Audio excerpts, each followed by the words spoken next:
But I wasn't going to put a charlatan on the air. I wasn't going to have somebody on who didn't actually do what he said he would. And it was, we spent a year in a 2-hour documentary, talked to people in schools all over the place, and nobody claimed to cure ADD, let alone closed head injury. So Les would have had a closed head injury. Is that? That's correct, yes. That's correct.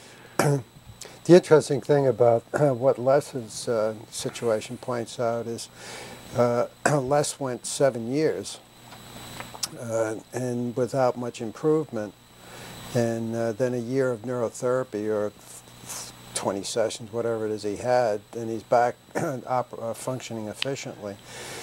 You know, a lot of the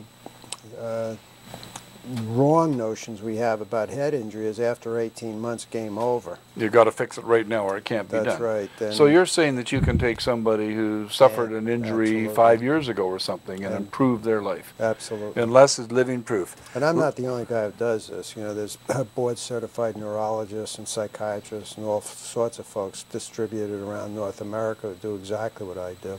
Well, but you've been teaching a lot of people over the years too, That's haven't correct, you? Yes. Les, I know you got to take Gloria out for dinner. That's right. Take her dinner. Okay. Thank you. Thank you for having me. Well, Les, thank you so much, because it will make a difference. We have somebody else who I know is watching this that has a closed head injury, and I hope that they got something out of this as an interview and knowing what happened. Thanks, Les. Well, yes. Well, you just need patience, I suppose, for some of this stuff, and which I'm glad I had. And anyways, well, thank you very much. Okay. Thank you, Les. Bye. Now, we're going to go to another subject, because we've got to deal with this lady right away, because she's also got something at 6:30 that's time. And so the audience knows. I don't think there's any big secret. Les is married to my starter wife, my first wife, Gloria, who's still one of my best friends in the entire world, et cetera, et cetera, et cetera, et cetera, et cetera. So he's a buddy, and that's good stuff. The next person we're going to phone is Dr. Stephanie Strathdy. And let me think. I think she's there now. Are you there, Stephanie? Hi there. Hi. Can I just call you Stephanie, or? Absolutely. Okay. I don't even know where to start on this, because it's your story, and I don't want to give out anything personal you don't want to get out. So can I sort of just ask you to explain? I mean, I can remember when you told me that you had a bit of a problem, and I sort of closed up the books and said, I don't care what we do for income tax, you listen to this. Is that sort of what I did? No, that's exactly what happened. I showed up at your doorstep with a tax problem, and I was your client, and you asked me why I had such high medical bills.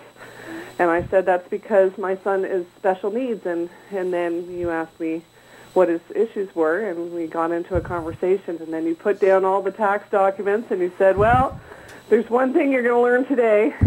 It's that there is a solution, and I've got a great referral for you, and if you don't learn anything today about your taxes, that's okay, because this could be a life-changing moment.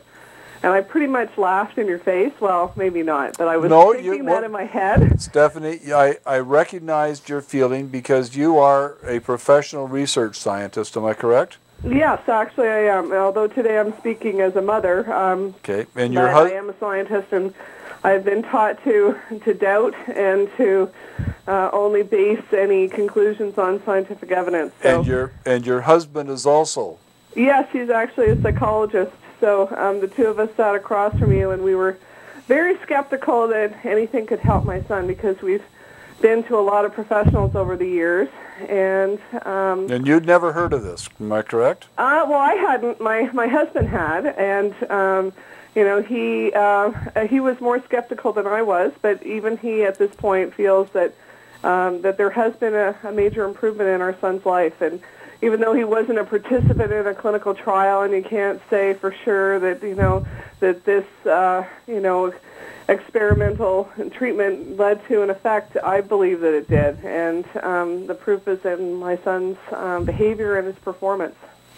Well, can you give us any sort of details? I mean, what was the change from, or do you want to go into that? Sure. Well, my son was diagnosed with ADHD and oppositional defiance when he was younger, but that didn't really explain a lot of his behaviors. He was acting out in school. He had been sexually abused, and he had a lot of problem behaviors and ended up in a special education class. At this point, our family was living in the United States, and it was really serious. I mean, at one point he was in a classroom that had a crisis room with padded walls, and he spent more than one afternoon there.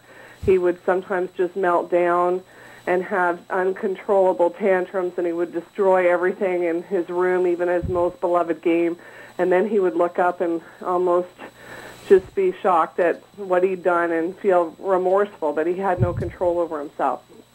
So these kinds of behaviors went far beyond, the terrible twos. That he was into his teenage years by the time we moved back to Canada and when I met you, and was in a special education classroom for troubled teens, and he's not a troubled teen, but we had nowhere else to go at that point. And we tried him in a private school for gifted children because he's extremely bright. And at that point, we saw a child psychiatrist here who diagnosed him with Asperger's syndrome, which had been missed in the past, which is very unfortunate because he'd been to many, many different professionals. So by that point, he was taking a number of different medications, and some of which he's still taking.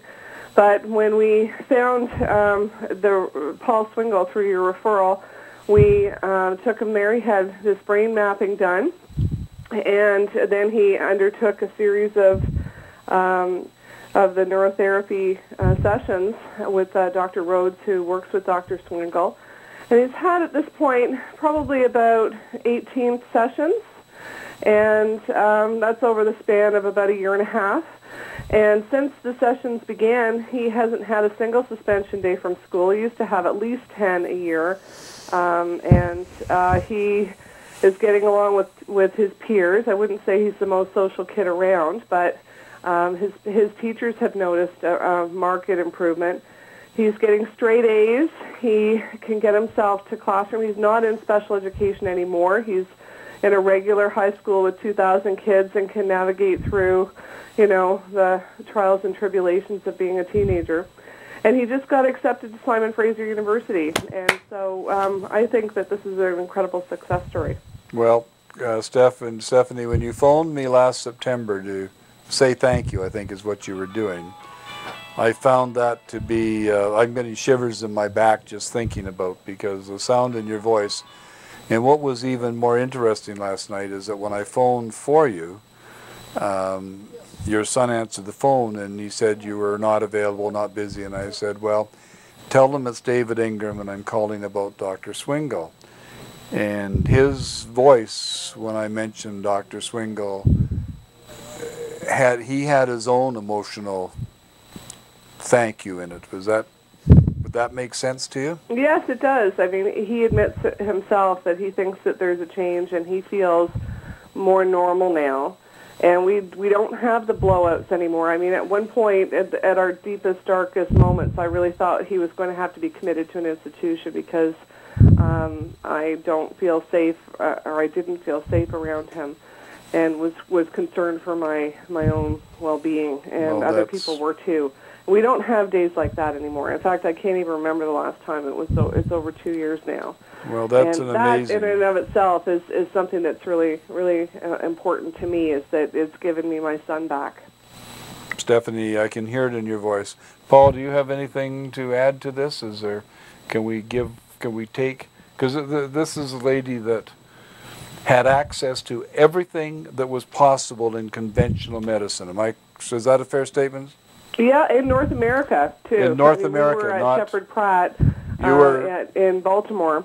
Yeah, you were teaching... I was a professor at the time at Johns Hopkins University, so, I mean everything was tried and everything was missed.